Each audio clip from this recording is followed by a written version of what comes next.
Golang में thread तो होते नहीं है, फिर भी ये जावा से 10x कंकरेंट रिक्वेस्ट को ज़्यादा हैंडल कर लेता है। अब इसका जवाब आपकी सोच बदल सकता है, क्योंकि जब एक सर्वर पे लाखों रिक्वेस्ट एक साथ आती हैं, सबसे बड़ा बॉटलनेक क्या होता है? वो होता है थ्रेड। गो ने ये प्रॉब्लम को नए कॉन्सेप्ट से सॉल्व कर दिया, जिसको बोलते हैं हम गो रूटीन। ट्रेडिशनल कंकरेंसी में हर एक रिक्वेस्ट के लिए ओएस थ्रेड बनता है।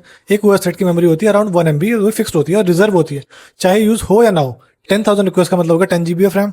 सिर्फ थ्रेड के लिए हर एक कॉन्टेक्स्ट स्विच में कर्नल को वापस से इंटरवीन करना पड़ता है, कॉस्टली और स्लो। ये अप्रोच स्केल पे हमेशा ब्रेक होती है। गो ने इसको सॉल्व किया गो रूटीन से। गो रूटीन का जो स्टैक होता है वो डायनामिक होता है, सिर्फ 2 KB से स्टार्ट होता है। ये सिर्फ तब ग्रो करता है जब जरूरत होती है। अब गो रूटीन क्रिएट करने में कोई सिस्टम कॉल नहीं होती, कर्नल का इन्वॉल्वमेंट नहीं होता। गो रन टाइम सिर्फ यूजर के स्पेस में रन करता है, कॉन्टेक्स्ट स्विचिंग में कर्नल का कोई इन्वॉल्वमेंट नहीं है। गो शेड्यूलर करता है, कर्नल को गो रूटीन का पता भी नहीं होता, वो सिर्फ ओएस के थ्रेड को देखता है। गो रूटीन उसके लिए बिल्कुल इनविजिबल है। और ये सब होता है जीएमपी मॉडल से। गो रूटीन्स मशीन यानी ओएस थ्रेड और प्रोसेसर यानी लॉजिकल सीपीयू।